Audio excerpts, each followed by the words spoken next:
All right, parenting and STP.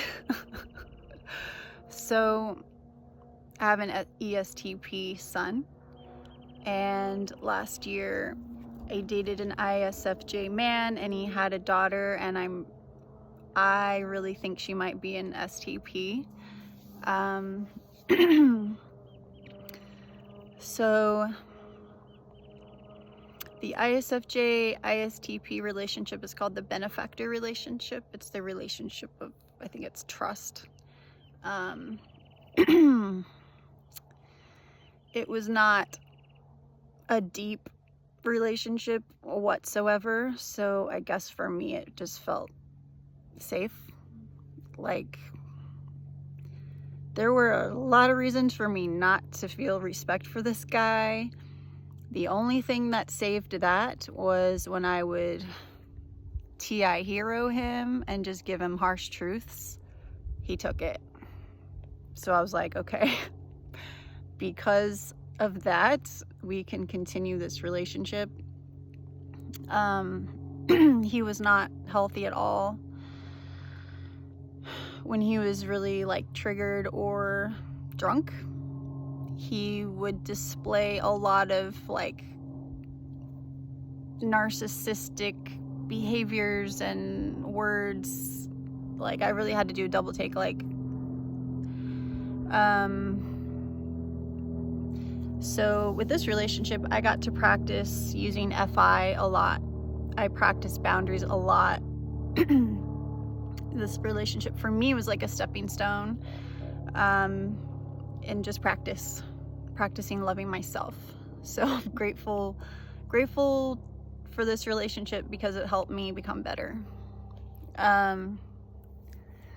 So I broke up with him 3 times within those 2 months, and the best things about it was his family really loved me and accepted me, and I really loved his daughter. She had just turned 6. I guess I saw myself in her. And I felt for her because it was a dysfunctional type of family, like on the surface that looks like a normal family, kind of like mine, but like underneath the surface, highly dysfunctional. So this ISFJ's father was an ISTP, so that was very interesting. He was very critical of the ISFJ, which I can see why. Like, there's tons to criticize, but like, you know, I had compassion and was like, okay, I need to like lay off the criticism and be like more supportive and maybe help this guy like find his way to health, you know. One of the ISTP's like meaning in life or mission in life, whatever, is it's just our natural thing. It's to make people better. So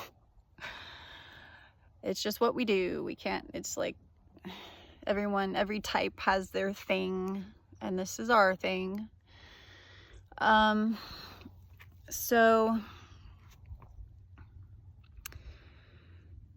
he just gave his little girl everything she wanted, like no discipline whatsoever.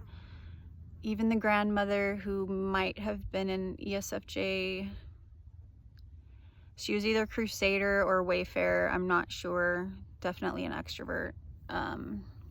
She loved me, so I don't know, she might have been ESFJ. And I remember she made a comment about her son, like about him being stupid. Yeah, he was kind of stupid, but like, that is abuse to TI child.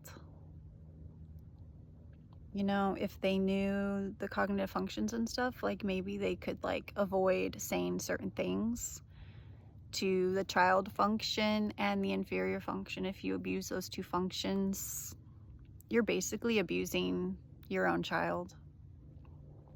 And if you're not disciplining your child, in my opinion, that is also child abuse. It's wrong. Like, he's trying to be a good dad. I could see he really loves his daughter, but like, you gotta have a backbone. You gotta learn to say no. You gotta have boundaries. Like, you only get one chance to raise a child. Do it right.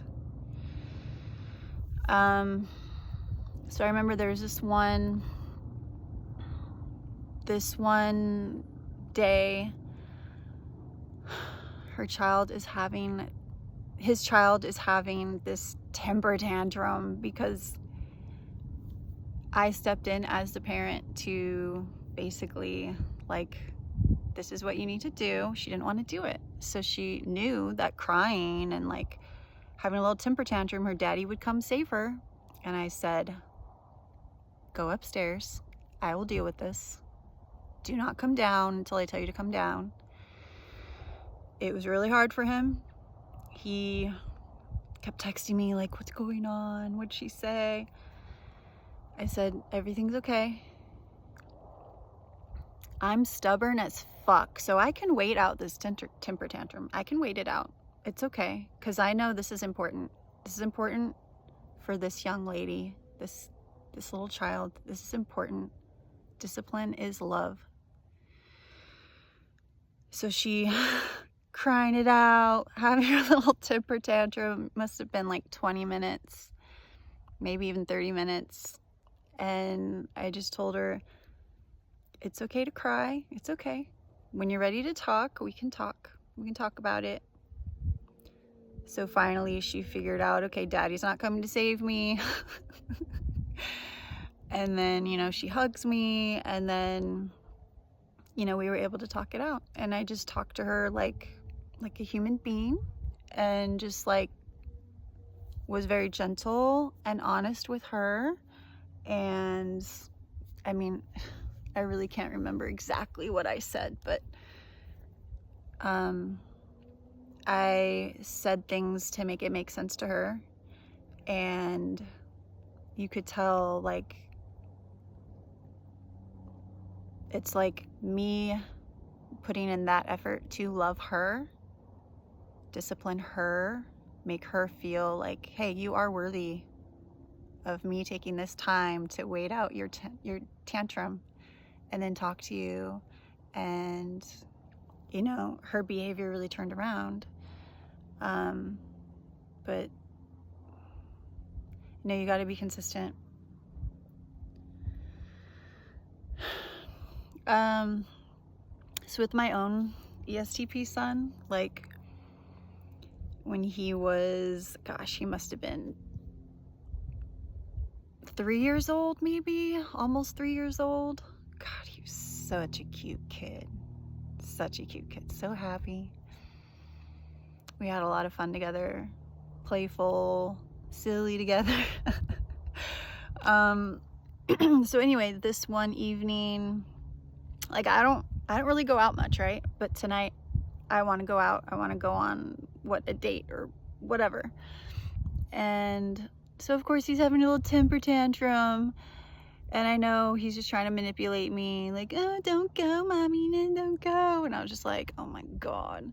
So I was like, okay, what do you like better? Nice mommy or mean mommy? And he says, nice mommy. And I say, okay, well, mommy needs to have mommy time. So when mommy goes to have mommy time, it gives her a chance to miss you. And then when she comes home, she feels so happy to see you, and she's nice mommy. So, like, I can't remember exact words, but it was along those lines. And then he was just like, okay. And then he just played and he was happy. Like, if you just take the time to talk to your child, you know, like, I always wanted things to make sense to him. I wanted him to understand, like, this is what's happening. This is why I'm making this decision, you know? And you know, there's this thing called terrible twos. He didn't have terrible twos. He didn't. Like, his whole, like, little childhood, little boy time, I think he had, like, what, 3 meltdowns? Maybe 5 if you count publicly and privately. Like, he really did not have that many meltdowns because I talked to him like a human being, you know? And I always gave him that respect because I believe that I'm not more worthy of respect because I'm an adult. Whereas my mother, ESFJ, she thinks she's more worthy of respect because she's an adult. No, that's not true. We are all human beings. We are all worthy of respect, the same amount of respect. And you don't get any kind of entitlement just because you're older. You're not better than anyone else just because you're older. So I also gave him a lot of freedom. I would say, look, you can have as much freedom as you want. My expectation is that you make good choices.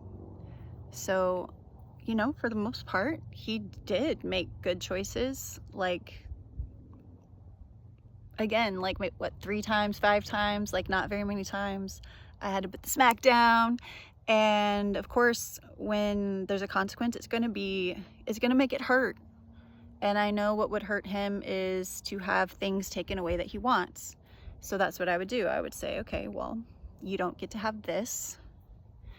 And we would always talk about it. Whenever he got in trouble, you know, I'd wait till he calms down. I'd say, when you're ready to calm down, we can talk about it. And then we'd talk about it. I'd tell him, like, yeah, we talk. And then another thing I did that was really helpful for him and was fun for him, we would role play.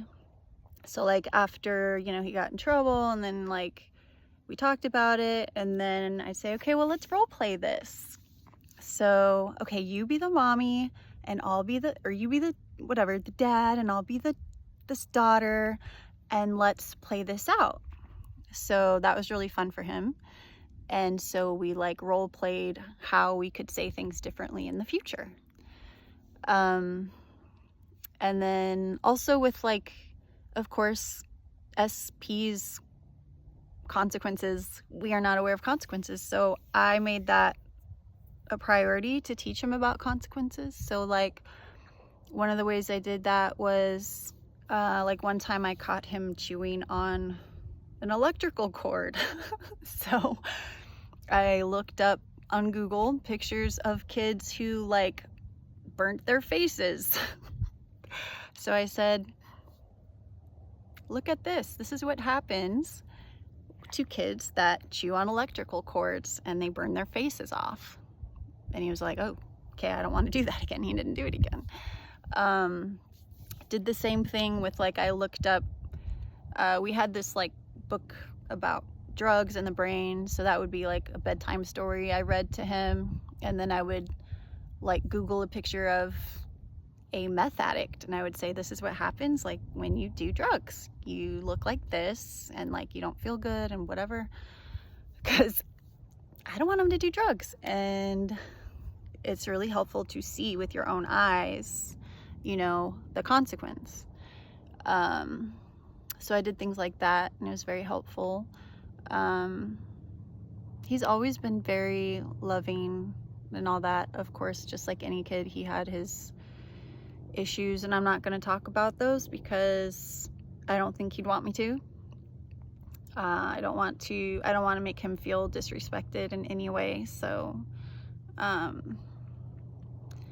yeah, like, okay, even at Disneyland or something, like, I would take him for, like, 2 and 3 days in a row, like, spend the night in a cheap motel and then go to Disneyland, and then, you know, so it was fun. Like, we spent a lot of time together. And so sometimes, you know, when you spend a lot of time with someone, like your family, you can get, like, pissy, bad mood, whatever. And then so I'd be like, okay, look, like, we just kind of like, all right, look, I don't like that, or like, I feel like this and I'm mad or whatever. And you know what? Why don't we just decide to have a good time together? Let's just shake hands and decide to be nice to each other. So that's what we would do. We would shake hands and decide to be nice to each other. So then we had a good time the rest of the day. And, you know, even when as a teenager, like when we've had our little like upsets with each other, he actually initiates that with me, and he says, okay, let's shake hands. He's such a good guy, good person, good soul. I hear him on the phone all the time, like trying to make people stronger, trying to make people better. He's an awesome Templar. He really is. And he respects himself. That's another thing. I told him, like, when he was younger, because he used to like everything I like, and I was like, you know, it's okay if you like things that I don't like. It's okay to like your own things. It's okay to, like, you know, be your own person, that type of thing.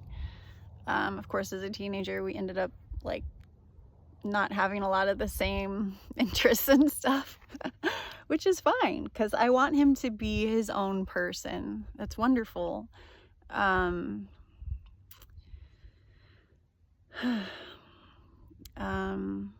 Yeah, I mean, I'm really lucky. I think it's important for, like, when you're a single parent, like, as a woman, I don't know how to be a man. I don't know how to be a father. I did my best. I tried to kind of play both roles. It's hard because it's like you need to be soft and tender, but also, like, you know, do the masculine role. And I know it's not good enough. He really deserved a strong father figure.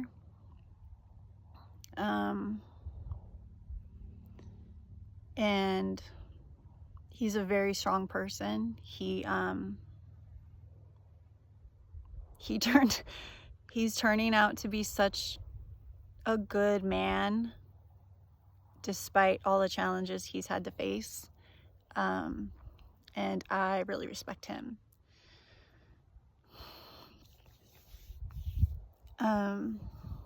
So yeah, just with STP children, they need freedom. They really need freedom, but also, like, tell them the consequences, make sure they understand, like, show them pictures, show them, like, explain to them, okay, this is what's gonna happen, like, if you do that, like, hey, go ahead and do it, you know, but, like, just keep in mind, like, if you do this might happen. This is something that could happen. It's likely to happen, or whatever. Like, you know, if my mother would have explained to me when I was diving in the jacuzzi, like, this is why you don't want to dive in the jacuzzi.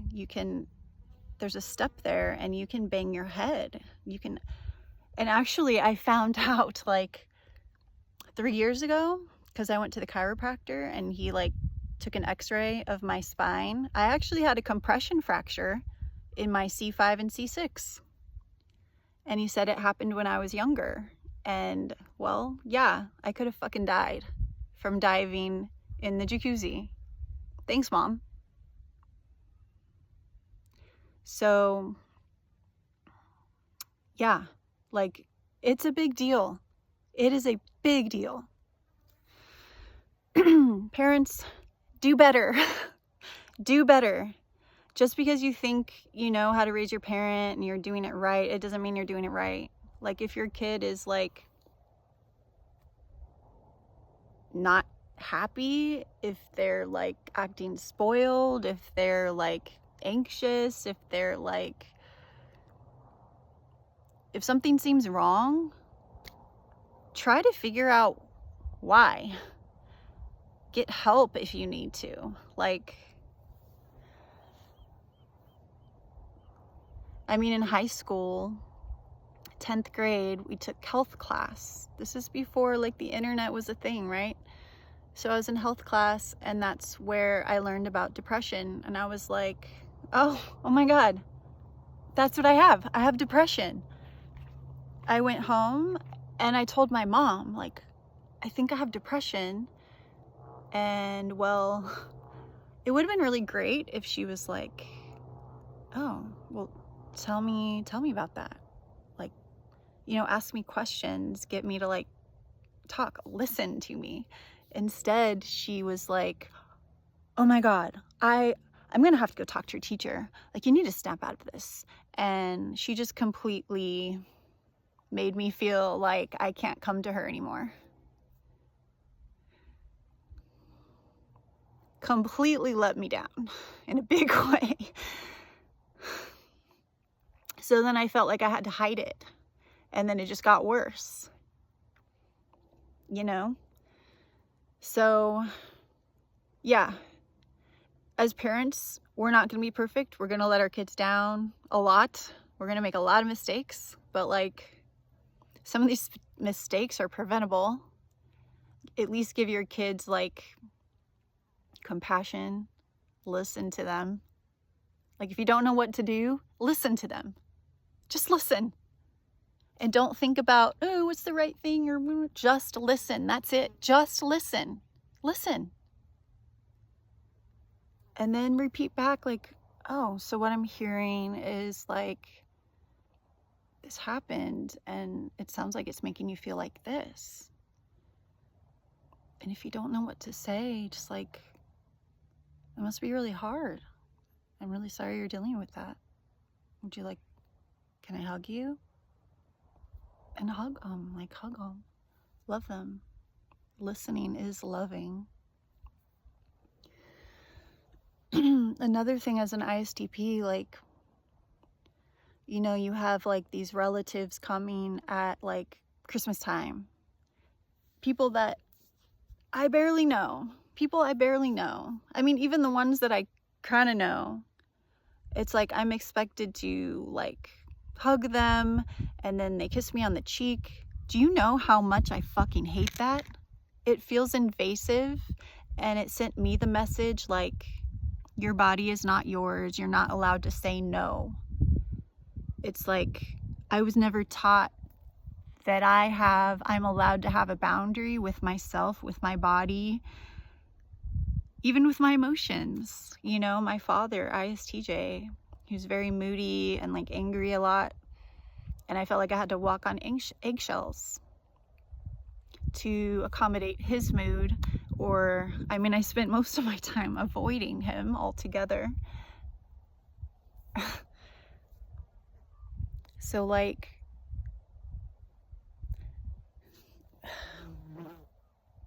you know, people are doing the best they can. My parents did the best they could. Their best really sucked. It was not good enough whatsoever, not even nearly good enough. But, you know, in the age of like websites and like whatever, like, read a book, ask people, like, there's a bee. Sorry, bee. Ooh, hope that didn't hurt. Research, learn, ask people who are highly intelligent, ask people who, I mean, the thing is, people can look healthy, look like they have a healthy family, but behind doors, it's dysfunctional. And unfortunately, in this day and age, there's a lot of dysfunction. A lot. So, I mean, what we can do is we can try to break the cycle. And with Jungian typology, with the Enneagram, with like attachment style coaches, there's a lot of information out there that we can study, we can learn, we can practice, so we can be better, and we can be better to our kids, and we can teach them things that are really useful.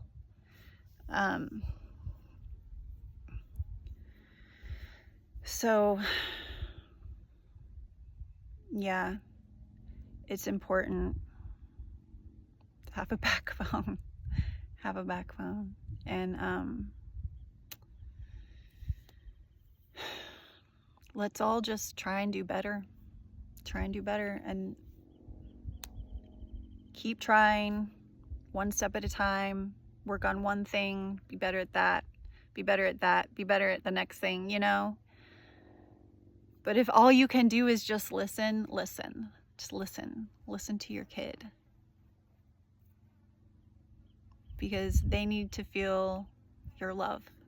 They need to feel your care. They need to feel your respect, at the very least.